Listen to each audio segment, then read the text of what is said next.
Thank you, buddy. Thank you. This is truly an honor to be here.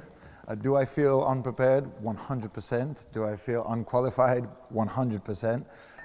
Having said that, though, that is probably my general state of mind most of my life, and is kind of the reason I probably ended up being a songwriter and not something else.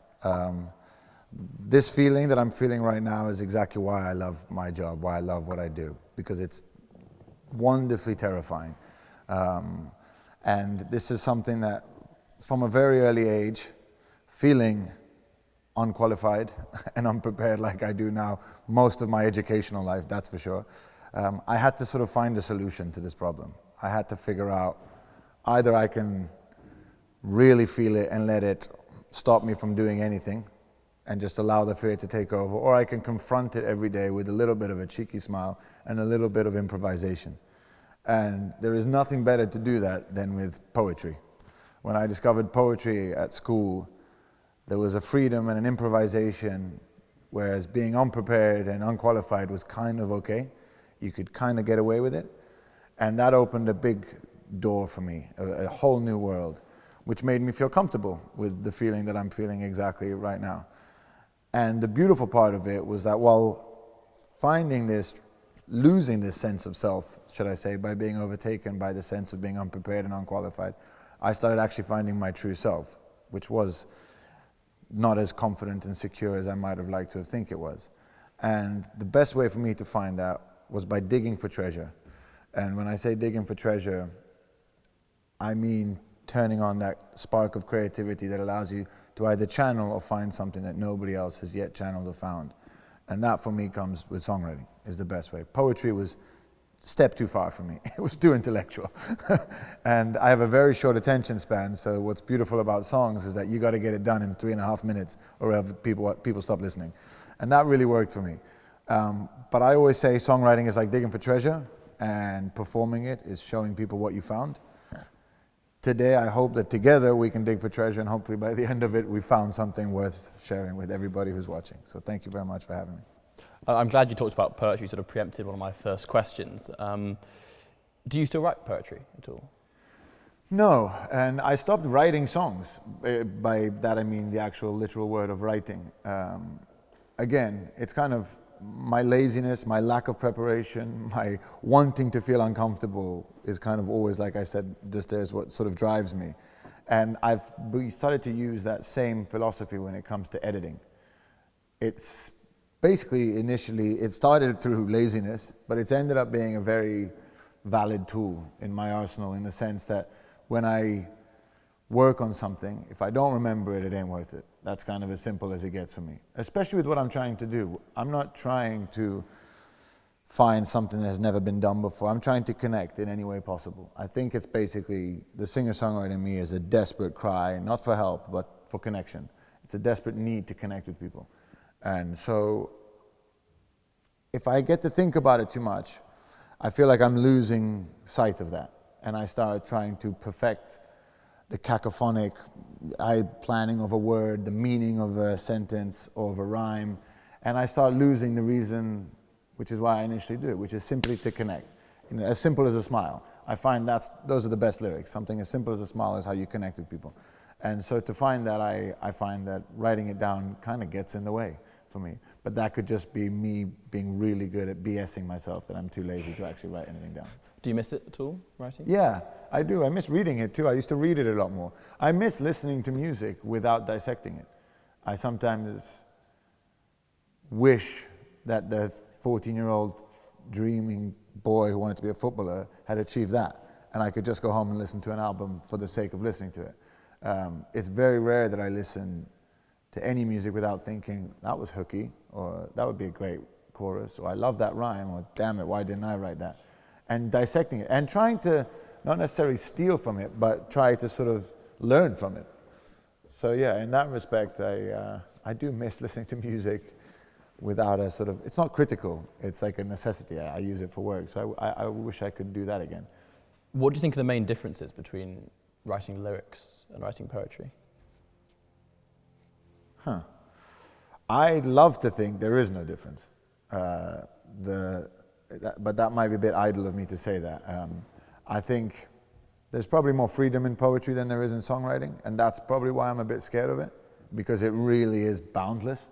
Whereas songwriting, you do get this kind of enforced discipline, which I do not have. I mean, discipline is something very much lacking in my day-to-day way of being. And so that's probably why, and I think that's quite common with a lot of musicians from that I've met. It's a way of taming the indisciplined beast that one has within them. And I don't mean that necessarily in a cliche aggressive form. I just mean it in not being able to. Even when I want to be disciplined, I struggle very much so to be it. And where I find the confines of music and how you are expected to present music sort of rein that in. And through that discipline, I find that I definitely get to where I'm trying to go a lot quicker. So I've really become a bit addicted to that. And I think a lot of songwriters, more than musicians, I don't think I can speak for musicians because I don't even consider myself to be a musician, but for songwriters, I think this is where we get really hooked, is that the song kind of grabs you by the hand and allows you to sort of go where you want to go, but with a sense of security. That poetry is pretty terrifying, for me at least. Why don't you consider yourself a musician? Because I'm not. No, I saw that I don't consider myself. Nobody in my band considers me a musician. I work with musicians, and I don't do the same thing. They do something that I just don't know how to do. I don't know how to read music. I don't know how to write music. I use music. I'm very musical. And, you know, when I work with musicians, that's what they tell me. You're very musical, but they never compliment me on my musicianship. If that makes any sense. And so for that reason, I don't say it in a sort of degrading way. I don't want to be a musician. I mean, actually, that's not true. I would love to be a really good musician. But that laziness I spoke of before led me more to songwriting rather than doing my scales. Many musicians, artists, singers, songwriters start doing music at a very, very young age. But I gather that you didn't really start performing until you were given a guitar when you were 16 by your mum. What are your first memories of listening to and performing music? Listening to music is my parents and their car. I just have this association of being in the back seat and being in, you know, my mom and my dad just taking us. It was holidays, travel, fun, happiness, such amazing memories. I think, again, that's where a lot of my love for music came. It was something that came to life whenever we were having a good time. You know, you don't associate music at a young age. You do in your teenage years, but at a young age, you don't associate it with angst, heartbreak, and depression, loneliness. You associate it with people. And for me, it was family. The first time as a kid, it was always going on holiday, being in a car, or parents having a party at home. It was suddenly like you were engaged with stuff. And I loved that about music. And that was my sort of first experience with music. But my first fascination with the art of songwriting was definitely more towards my father. My father was quite a beast of a man, and in a wonderful way. I don't mean that in a negative way, just a lot of life. And I would watch him at home. He was Italian, born and bred, very Italian. He was called Guido. You don't get more Italian than that. And I remember living in Fulham as a kid, and my dad putting on these Italian songs, and seeing my father, this mountain of a man, become the homesick immigrant, almost welling, you know, tearing up and singing and kind of becoming smaller and smaller, in a wonderful way that really got to me, really made an impression on me. So much so that in my teenage years, when I started not noticing music just for its entertainment, but also for its value of meaning and its power of storytelling, I noticed the first time I ever wrote a song, I did the same thing that I saw music do to my father to him. What I had seen these Italian songs do to my immigrant, homesick father, me singing a song to him at a time where our relationship was definitely on the ropes, and as a family we were all over the place, definitely had that effect. And subconsciously, was I going for that? Very likely. I wasn't aware of it until it happened, and even I thought to myself, that's why I'm doing this, to put him in his place. And it was this kind of sucker punch that I was able to throw at my mountain of a man father who I worshipped and adored, but without, without a scratch, I was able to get my message across. And that was, again, another thing that fueled my love for the power of a song. So if you first started to sort of experiment with songwriting and performing as a way of expressing yourself, when did you realize that it could become something more than that in your life? Did it become more than a hobby and sort of you could become a professional singer-songwriter? Was there a conscious moment? There was a realization more than a decision. I didn't know about the music industry. I left London when I was 7 years old, and I moved to Switzerland, the Italian part of Switzerland, for my father's work. When I was thrown into a school of Salesiani, a Don Bosco school of Salesiani, which is a school of priests, essentially, run by priests, Salesiani priests, for 3 years, which was like, did not acknowledge creative art or music at all. And it wasn't a great school. And I was kind of rescued because I was really bad academically, that I was taken out of that and thrown into this American international school in Switzerland, which was my savior. It was an amazing school called TASIS, the American school in Switzerland. And it literally almost force-fed you to discover what you were good at and to really try to channel that and to get better at what you were good at rather than, and not ignore what you were bad at, but not waste too much energy on that. And I got into music through great teachers, through great friends, and I had no idea what the music industry was. I had no idea that you could be a singer-songwriter. I didn't even know what that sentence, that existed. I just knew that I loved everything that came out of America in the 60s, whether it was Greenwich Village or Laurel Canyon. I lived in a school that really romanticized about America in the 60s, and we all kind of lived this make-believe version of it in this very idyllic, beautiful setting with beautiful buildings on the mountains of Switzerland. We had this kind of little utopia. And then suddenly I graduated, and university was a topic of conversation that I had not really spent much time thinking about. And I decided to study cinematography. And I got into a really good school in San Francisco, but 9/11 happened, put a little bit of I didn't want to be out. I moved to America, and America changed overnight, and I didn't like what was happening, how people were reacting. People were scared. The rhetoric of the whole country changed. It wasn't the America I'd dreamt about as a teenager. So I moved back to London, studying film at not such a good school. And it was only when I moved to London that I started hanging out with poets, graffiti artists. These were jobs. These were guys making a living doing things I'd never heard about. You can make a living, you can pay your rent doing graffiti. Yeah, you can pay your rent being a painter. Yeah, you're a poet. I didn't know this was an option. So I decided, I more than decided, it was kind of like a wake-up call. Like, if you're going to do something, if you're going to fail at something you love doing. Because even if you do something you don't like, you might still fail. So you might as well fail at something you love. And when I met all these phenomenal characters that at the time I thought were the bravest people I'd ever met, I thought, I'm going to try that, because I kept studying film, but I was going home every night and writing a song. And so when I decided that, almost as if by chance, I was introduced to somebody in the music business for the first time. That sort of 2 weeks after making the decision of dropping out of university, my mother, in a hairdresser in Maidenhead, was talking to her hairdresser about how stressed out and worried she was that her son had just dropped out of university at the age of 18 I was, and didn't have any perspective, didn't have a plan, and now had come up with this crazy idea of being a musician.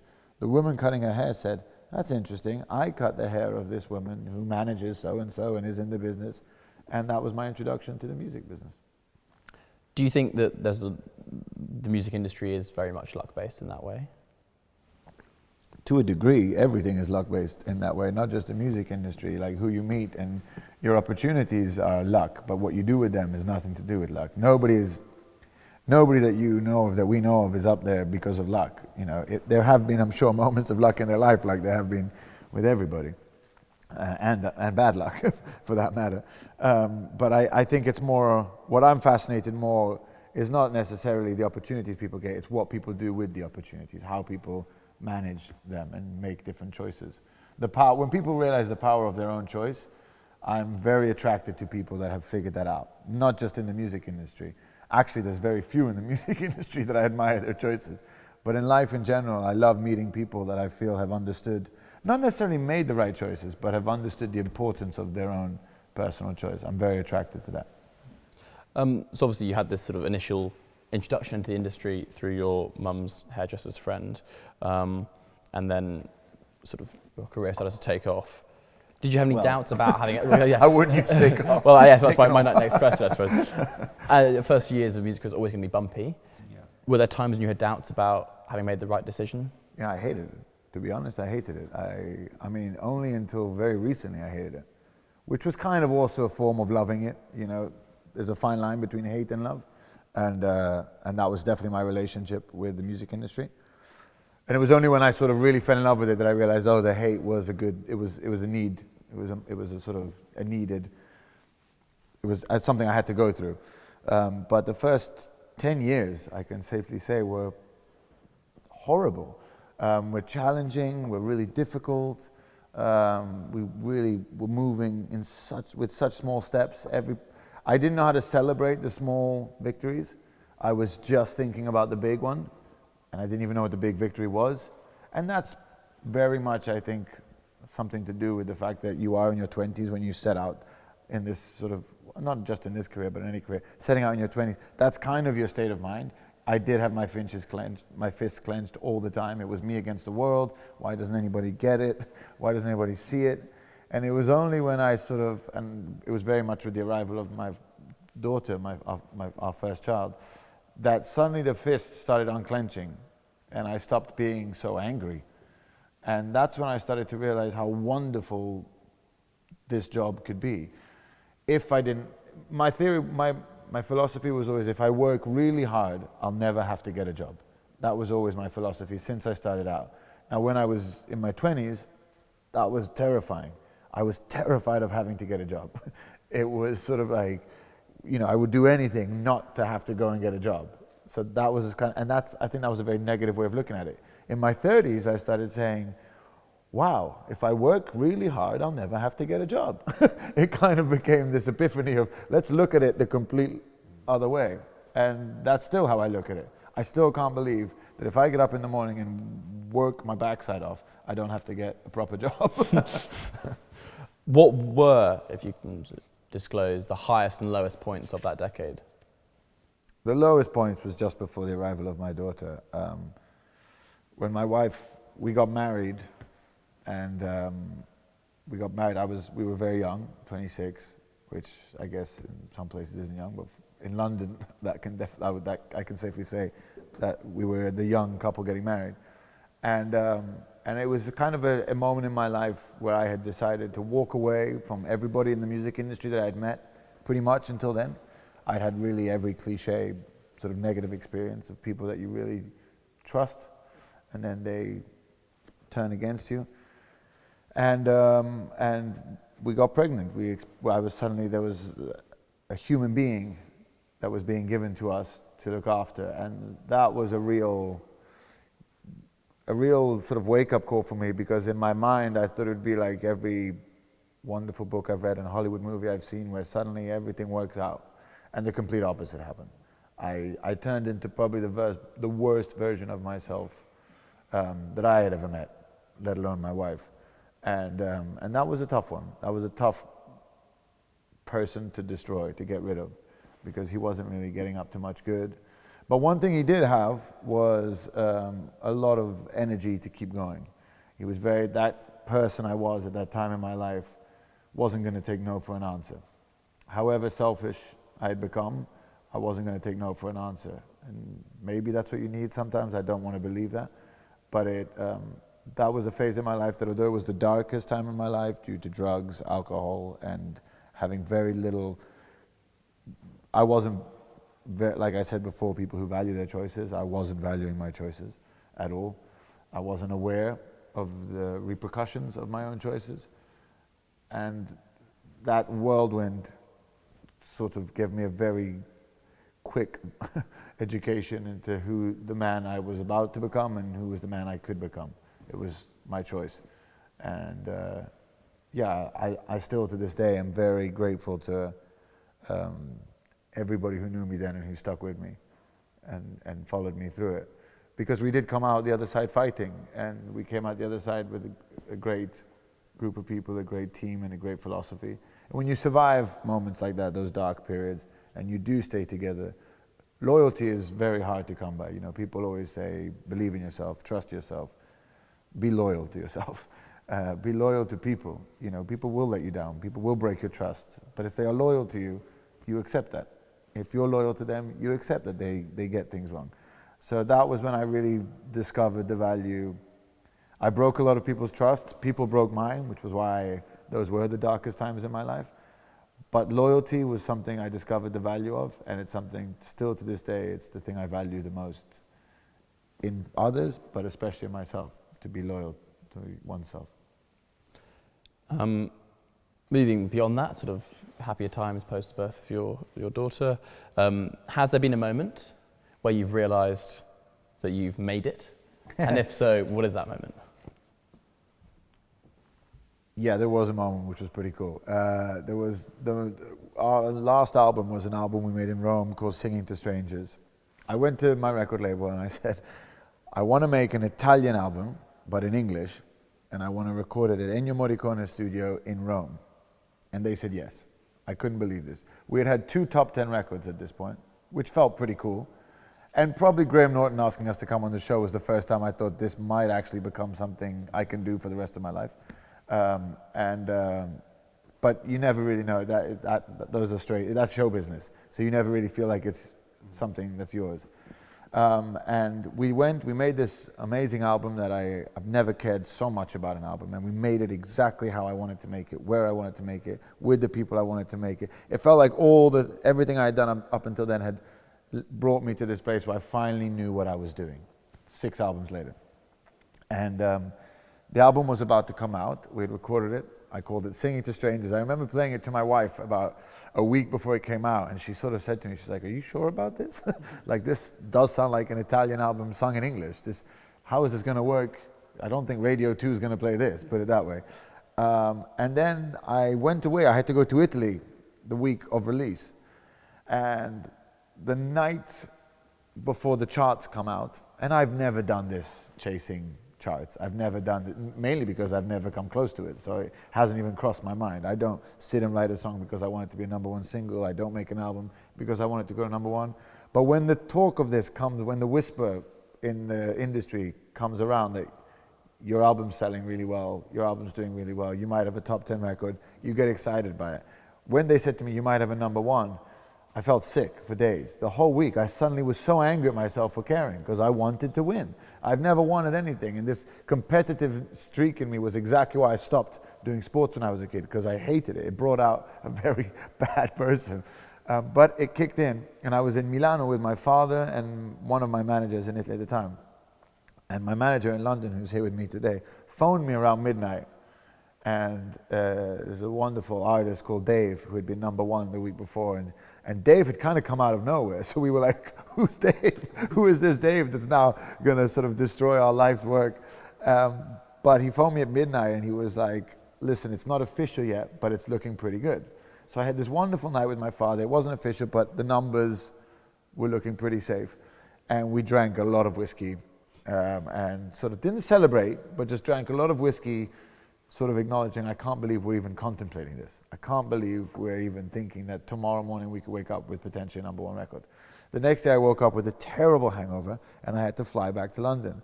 And I was on a British Airways flight from Milano to London Heathrow, and as I get on the flight, my phone rings, and it was my record label, the head of my record label. And I pick up the phone and she says, I just want to say congratulations, you're #1 in the UK. You have a #1 album in the UK. And as she says this to me, the stewardess ran to me and says, sir, you've got to get off your phone. We're taking off. So I said to her, I'll see you in the office in 4 hours. I hung up, and suddenly I was alone on a plane flying from Milano to London with probably the best news professionally I'd ever received in my life. And I put on my headphones to try and sort of distract myself. And like a really cheesy Disney movie, Van Morrison's Bright Side of the Road kicks off on my shuffle playlist, and I start crying like a baby in this. Like, I think it was the hangover more than anything, but there was this wonderful woman next to me who kept giving me hankies, And she kept asking if I was okay, and I said to her, I mean, I get choked up actually when thinking about it because she was so wonderful. And I wish I had said to her, I'm number one in the UK, but I didn't. I said, no, it's good news, don't worry, it's good news. And I remembered actually going to the bathroom in the airplane and screaming, like literally fist, like sort of punching the mirror. God knows what people in the plane thought. They must have been terrified now that I think about it. But that was a very cool moment, I have to say. Yeah. That's when I felt like, yeah, okay, we've done it. You mentioned a few artists in your answers to questions so far. Do you, including Van Morrison just then, are there any musicians you really look up to as a source of inspiration? Yeah, Ben Harper was sort of the first person I listened to, and I thought, I want to do that. And not in the sense of make music like that. I loved his approach to his career. And I know this because I actually ran into Ben Harper in a beautiful hotel in Paris called the Ritz when I was with my wife. We were dating at the time. And we saw this guy walking down the corridor, and I felt like I knew him, but we were the only people in there to know who he was. And I thought, that's the perfect career. This guy has changed thousands of lives, has connected with millions of people, and has made music that he wants to make, but he can walk the streets of Paris and nobody knows who he is. Bill Withers is another one who I think has written probably 4 of the most important songs the world has ever had, and can walk the streets and probably not and be left alone and not be out there. He's not sort of doing what you've got to do these days to sort of get by. I've always admired, again, artists who have just managed to make the right choices, that they don't have to do what some of us have to do just, you know, pay the mortgage. They've just got it right. They've just got all the right choices. So, but I think Ben Harper really Ben Harper for me was always kind of that sort of lighthouse of like, that's the way to do it. In that regard, talking about the connection, knowing that your music means a lot to people, when you've had best-selling albums and very successful songs, how does it make you feel to know that your music is being enjoyed and being meaningful to millions of people across the world? If I think about that too much, it doesn't make sense. It overwhelms, you know? I mean, and because it's not my music, it's theirs. Like when I listen to Paul Simon, I'm not listening to Paul Simon's music. That song belongs to me in that moment. You know, Kathy's song, when I listen to it, is my song. Like that's how I feel about it. It's not Paul Simon's song. The only time I feel that where it literally knocks me off my feet is live, which is why, and I had forgotten about this. I had probably taken it for granted, and I think COVID taught a lot of us not to overdo that again. But going back on the road, post being told for 2.5 years that we're not allowed to do what we do, going back out there and seeing a room full of people connect with your song, or seeing a couple, you know, suddenly kiss during a song, or we had couples propose during a song, and we've seen fathers and sons come to shows because there's a particular song. When you see that in that moment, that's why we do. That's why you do it. That's why you do it even in those moments where you can't pay the mortgage. That's why you stay with it. That's why you fight for it. That's why you say, this is something that I need to do because this is purpose. It gives you a real sense of purpose, like you're fulfilling a duty. Like there's reason behind this. It's not just chasing #1 records or getting those phone calls, which is awesome, but it doesn't give you a sense of purpose. That's just it's a small victory. But when it comes to getting that sense of purpose, you really feel it when you play music live. That connection is, purpose is the only word I can think of. A couple more questions from me before we open it up to the audience for questions. But you've done collaborations with numerous famous artists over the years, including Kylie Minogue, amongst others. Who's been your favourite artist to work with, or favourite celebrity to work with? Well, Kylie was still to this day, it bends my mind that I got away with that. Because Kylie was something that came from, we were supposed to do a collaboration. It came through the label, we had the same label, and there was this wonderful Irish independent film called Halal Daddy that was being made. And they needed a song at the end, and the director knew Kylie, the director liked my music, and he asked if me and Kylie would do an acoustic version of Boney M's Rivers of Babylon. And I said, of course, and for some reason still I can't understand, Kylie agreed to it. And we met in the studio in London, and she was so wonderful. She arrived, and we both kind of sat down for a cup of tea, getting to know each other, and we both kind of said, this probably isn't a great idea. Maybe let's try writing something. And I had kind of anticipated this because that morning at breakfast before going in, I was talking to my wife and I was like, God, I'd love to do something. Like, I can't believe, I love Rivers of Babylon and I love Boney M, don't get me wrong. I'm sure we would have done a great acoustic version of it. But I was like, I can't believe I'm going to be in a room with Kylie and we're not going to be writing. We're not going to be making something. Like, I didn't just want to sing with her, I wanted to make a song with her. And so I sat at the piano and had this little chorus that sort of just came into my mind, because there's something about Kylie Minogue that I find incredibly, I don't know if she'll like this comparison, but I consider her very much kind of like the Edith Piaf of our generation. There is a lot behind this woman's life story that she somehow, with tremendous elegance, manages to leave out, and she manages to continuously entertain at the highest level, leaving all of her actual life experiences kind of out of it, which does remind me very much of the story of Edith Piaf. But the one thing Edith Piaf did do was sometimes present songs that were of such drama and sadness and beauty that you kind of, it was like peeking through the curtains into her actual private life and seeing something that not everybody was invited into. I didn't feel like Kylie had that song. She did have that incredible song with Nick Cave, which sort of hinted at that, but I didn't feel like it was about her actual life. So I wanted to write something that I thought reflected that. So I wrote this chorus called Music's Too Sad Without You. And I played it to her in the studio. And I played her the chorus, and I was with my friend Sam Dixon, an amazing producer and bass player. And he was so excited. We were all so excited to have Kylie in the room. And I played the chorus, and she just said, "That's a bit depressing." And I thought, shit, I've just made Kylie Minogue depressed in a studio when I had the opportunity. And she says, "Give me the mic." And we handed her this little 58. And she said, "Play the chorus again." And I played the chorus again, and she sang it back to me word for word. I had just sang it once. She sang back to me this chorus, word for word. And I remember thinking, I had the headphones on, I remember thinking, she sounds just like Kylie Minogue. Like, this is crazy. And when you hear it in that sort of form. And she said, "Okay, let's do it, but let's write another section." And she wrote this beautiful section. And an hour and a half later, we had a song. And then I thought nothing of it. And then she phoned me 6 months later and said, "Can I put this on my album?" And of course, I agreed to that. And then after that, I invited her to sing it with me live at La Fenice, possibly one of the most beautiful theaters in the world, in Venice. It was my wife's birthday. My wife and my father were sat at the Royal Box. I had Kylie Minogue on stage with Imelda May, who then joined us, and we sang this beautiful song. And that is probably actually the highlight of my career. That was probably the greatest moment of my career. So we've got greatest moment. Now, my last question will be, what's next? Next album, next I don't plans? know. I honestly don't know. I mean, I kind of know, but I don't like to ever really plan, because if there's one thing I hate is expectations. I was gifted with, I never have expectations. That's probably the only quality I have, is that I never have expectations. Everything surprises me. So I want to sort of allow this album, Europiana, was a really amazing album for us to make. It was really hard to make. We made it during lockdown, we wrote it during lockdown, we recorded it during lockdown, we managed to do it at Abbey Road in a bubble.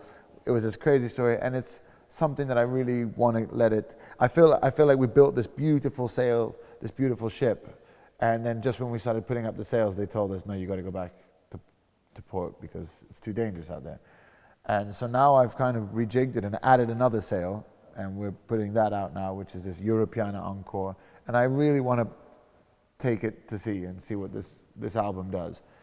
And then based on how we feel, I feel like we haven't sailed this ship yet. So I don't know how I'm going to feel at the end of it. I'm either going to be exhausted, and that will lead to making a particular type of album, or not making a particular type of album, or I'm going to be invigorated and and sort of, inspired to do something else.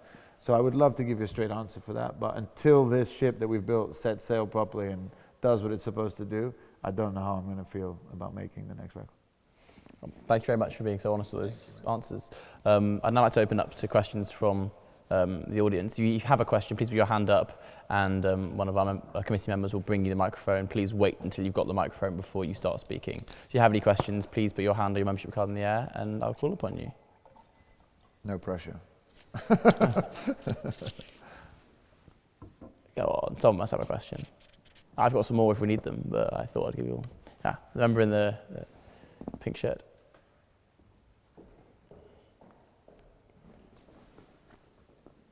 You got to stand up too. Very important. So thank you. That was very fascinating, very interesting. Thanks. So you described how the first 10 years of being in the music industry were quite difficult for you. And I was just wondering, how were you coping? How were you able to keep going? What did you do to not feel terrible all the time? And so that's the first question. Thank you. I constantly felt like there was a party going on next door that I wasn't invited to. And I constantly felt like I was trying to climb over this wall. And to the point where I actually kind of did sneak in. I did get into this party, and nobody noticed I was there. And that is when I realized, I don't know if I actually want to be in this party. Why don't we make our own? And let's see who shows up. And so that's kind of exactly what we did. I walked away from pretty much working with anybody who had anything to do with the music industry, including my management. My managers were not working necessarily in the music industry. The people that I started surrounding myself weren't from the music industry. They were just people that wanted to make something, build something. And I started using, and this might be really cliche Italian mentality, but I started looking at it, instead of the music industry, I started looking at opening a restaurant. Making an album is like opening a restaurant. If I make an album and it works, I get to make another one. And I wanted to start really just with that simple mentality. If I open a restaurant and people like it, if it does well enough, I get to open another one, and so forth. And that was okay with me. That I didn't want to start McDonald's. I don't want to do that. I love a Big Mac, but it's not why I want to cook. It's not my reason for learning how to cook. I want to open a restaurant that if it works, I get to open another one, but doesn't mean it's going to serve the same food. And that's how I felt musically. I didn't want to get trapped in, well, that worked, do that again. You know, I have a lot of friends who are in this game that they sell tickets, they sell albums, and people come to their show to listen to one song. Still, they've been working for 10 years, their socks off, and people still come to listen to one song. And that's great for their bank account, but it's not the reason they started doing this. Well, some of them it is, and they've done great. But that's not why I wanted to learn how to do this. I wanted to always be able to make the kind of thing I wanted to make with the people I wanted to make. That's another thing that's really important, because that's what I think people, what the music industry values even less than music is people, sometimes, not always. But they really don't value the people that make the records. The musicians, first of all, are probably some of the most, overlooked people in the entire music business, which is mad, if you think of it. It's a bit of an oxymoron, the music business, in that respect. But I really wanted to just surround myself with talented people, carve our own way. I knew it was going to take longer. I knew that if you come here on the M40, you're going to get here a lot quicker than if you take all the side roads. But it's so much more beautiful if you take all the side roads. You see so much more, and you get to do it with who you want in your car. You can stop when you want. You're not a prisoner of when you can stop and when you can't stop. And that's kind of what the music business feels like. It's a freeway. It's great. It gets you there quicker, and there are stops, but you're kind of imprisoned by this freeway. Whereas if you take the side roads, it takes longer, but you can do it on your own terms. So that was kind of our philosophy, and the more we go ahead with it, it still is. And occasionally we go on the freeway. Occasionally I try to, if we're in a rush, if we really want to go somewhere, I can do it. But we've been doing it our own way long enough that I can say, I'm coming off, and they say, okay, see you when you get there. So I think that's it. We've established enough of a sort of fan base, and that's only thanks to our fan base, not thanks to our labels, not thanks to any of that. That's the freeway that's there, but the only reason we can still come off when we're sick of the freeway is because we have a fan base that welcomes us with open arms, and that took a long time to build, but that's why we're eternally grateful for the fan base more than the freeway. Thank you very much for that question. Do we have any more questions from our audience? There. I'm curious to know if there's anyone else you'd like to collaborate with, either for just a one-off, one song or an entire album.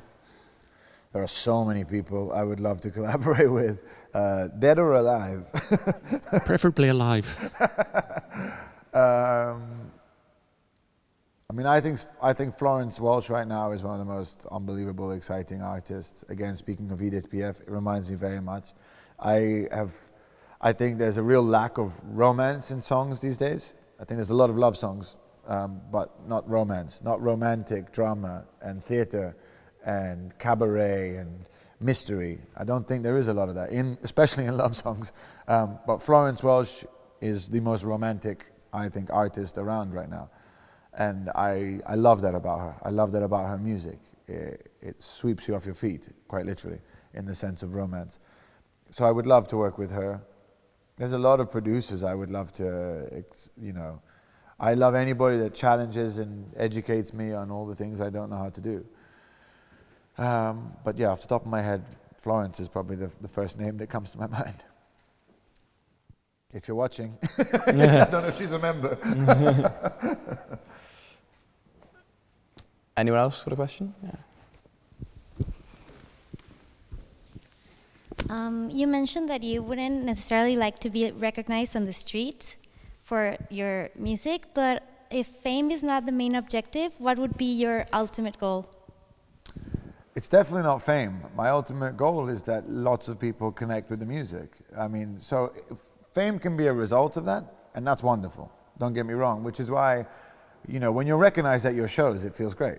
When you're recognized while you're having dinner with your kids, it feels weird, because it doesn't feel like it's about the music. It feels like it's about something else. But when more people show up to your shows and you're connecting, like something that you've done, something that you've made or crafted, either by yourself or with people you love to work with, suddenly has an effect that people are willing to get in their car, get on a plane, buy a ticket, come and see you. Like, that's how much it means to them. When that can happen, then you get that real sense of purpose, which is something that I think in general people are. It's the meaning of life, finding that sense of purpose. So to have that feeling is wonderful. That is the main objective, to continuously feel like what I'm doing has a purpose. And if fame is that purpose, then I'm a bit scared of that drive. If that's the driving force, then I think that's terrifying. I can understand why people get addicted to it. I can understand the power of it. It is very alluring, and you get a lot of free stuff if you happen to have it. But other than that, it doesn't really interest me in the slightest. I'd rather feel that sense of purpose. And the only way I've discovered to feel it, I don't feel it when somebody recognizes me, but I feel it when people show up to our shows, when people connect to our songs. So I want more of that. What have been the weirdest moments of experiencing fame? I seem to get it a lot at passport control in Italy, because my name on my passport is not Jack. It's a very long-winded Giovanni Galletto Savoretti, and I love it because border patrols almost very typically in Italy are always from the south. It's sort of part of the military and whatnot, and they're always very much from the south, wherever you are in the country.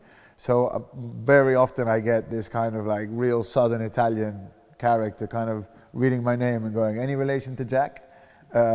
Which I always love saying, no. Actually, I had it recently getting my vaccine done in Chipping Norton, where the wonderful nurse that was injecting me, as she was injecting me, she read my name. She goes, "Ooh, that's a very wonderful name. Any relation to Jack?" And we were wearing masks at the time for obvious reasons. And just, I don't know if I should say this, but I just sneaked my mask down like that, and she sort of gave this big whoop yelp. So that was quite funny. Moments like that are funny. I love that. That's nice. But I know people who are famous, and I've seen what their life is, and it's nothing I want anything to do with. So it's a full-time job. And you've never experienced any of that, sort of walking down the street and being stopped and. No, not really. Not enough for it to ever bother. Not enough. Put it this way: not enough for it never to not be an amazing compliment. Like, to be honest, when it happens to me now, I can't believe. I'm like, really? Like, I sort of get more excited than the person who's excited to see that they know somebody. It's very sweet. And again, we've never had that huge exposure that random people know who I am. Like, if we do get recognized, it's usually because they know the music and they like it. So I'm kind of protected by that. My lack of success protects me from really crazy sort of fame. Yeah. Did it get worse after the Graham Norton show? We were definitely invited to more dinner parties after the Graham. I don't think it got worse, but it definitely, suddenly our phone was ringing a lot more like, "Hey, how have you been, old friend?" you got to come to this party. So, which is funny, which is lovely. You know, I don't take it. Is there a most sort of surreal moment in terms of, oh, I'm really meeting this person that you've had? Yeah, I get starstruck with I'm very weird. I really rarely get starstruck by musicians. I think the child in me still gets starstruck by Formula One drivers and football players. And I think that's the little boy in me that will never grow up. And I was invited to the Formula One a couple of years ago. And not only was I there with, I can't say names for certain reasons, but not only was I there with the most amazing team and incredible, everything was incredible, but my wife and I were sat next to Mourinho for lunch. And being a huge football, and you know, he coached in Italy. And one of the most surreal moments was, it was Mourinho, my wife and we were eating smoked salmon as an appetizer, and Mourinho wasn't eating. And I think my wife just got really irritated with the fact that Jose and I were talking over her, that at one point she just turned to Jose and said, "Are you eating this?" And he said no, and she just took his salmon off his dish and started eating his smoked salmon, which I thought was a very strong move to shut two men up that were only talking about football. And get some more smoked salmon. And get some more smoked salmon. It was delicious. Any more questions from the audience? We'll go back to the lady in the thing. Do I have to stand up? Okay. One more question, if I may. So originally I wanted to study piano, which I didn't do because I had stage fright. I couldn't play in front of audiences. It was terrible for me. Wait, sorry, can you start? I didn't hear the first part. So I originally wanted to study piano, which I didn't do because I was afraid of playing in front of audiences. I had stage fright, terrible stage fright. So I was wondering whether you struggled at some point with stage fright and how you cope with it. Yeah, but you didn't have a question 10 minutes ago. Now you've asked two. That's exactly what I was talking about the minute I sat down here tonight. I was terrified over there. But the minute you do it, it feels good now. Like now we're talking. Now you've connected. We've connected. And that only happens because you just push that slight bit past that fear. It's totally normal. If you don't have stage fright, you obviously don't care. Like the few times in my life where I've not been nervous before a gig, the gig has been terrible. Like, and I've not, so I get more scared now if I'm not scared. At least if I'm really scared, I know this is gonna be good. Like there's a lot of nervous energy in here. I'm gonna give it, I don't know, something's gonna happen that wouldn't happen if I was just cool about it. Do you know what I mean? So I think that embrace that fear that was probably there 10 minutes ago has now led to connecting and have that same philosophy with your piano playing. Yeah, for me presenting, does it work? Hello. For me, presenting was always a bit different than playing the piano. So when I would present, I wouldn't be nervous for some reason. I don't know why. Whereas when I would play the piano, I would get a blackout. I would make mistakes at places where I would never make mistakes. And for some reason, it was different because I played classical piano and it had to be perfect. Yeah. Whereas when you present, you can improvise much more. I don't know, but it was completely different for me. I think you've answered your own question there. Okay, I think it's because, but do you get nervous playing piano to people when you're just playing? Do you get nervous playing piano to people when you're just playing stuff you're making up? Or is it only when you play classical stuff you get nervous? I think I'm always nervous. As soon as I have to sit in front at the piano and have to play in front of an audience, no matter what I play, I'm nervous. I'm not sure why. Yeah. No, I totally understand that, and I think this is my argument that I still have with like my fear of having too much discipline behind any form of expression, whether it be presenting. I don't know if you were fully coached or trained as a presenter, but just hearing you now, you seem very natural holding a microphone, talking and asking questions. You seem in a comfort zone. That's how I discovered music. Like I never wanted to take lessons because I knew that if somebody started telling me what to do, I knew that meant I could get it wrong, if that makes sense. And I think that's probably what you're carrying with the piano. Like you have been told, nuh-uh, that's wrong, don't do that. And the minute you have that and you're supposed to present that to people, that's all you hear. And so the only reason I can walk into this room and do this without completely freezing It's because nobody's ever taught me how to do it. So I basically can't get this wrong. I mean, you might think it's terrible, but personally I can go, well, it is what it is. And that's where I've always loved the freedom of poetry and music. And I really insisted at a young age, when my mother was like, do you want to take guitar lessons? Do you want to do piano lessons?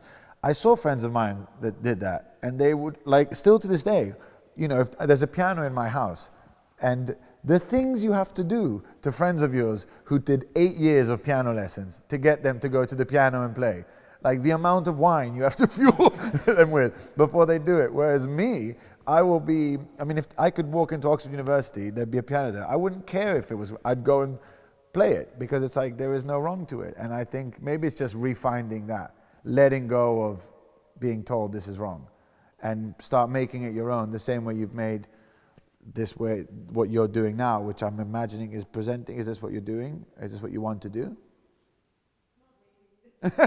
Well, you should, because you're really good at it. But if you can take that same level of, this is me, this is how I'm going to do it, there is no right or wrong. If you can take that to the piano playing, I mean, maybe don't do it while playing Chopin to a bunch of people that know what they're expecting, but just make it your own. I have sort of a slight follow-up question there. You said you had a piano at home, and you were offered music lessons by your parents as a child.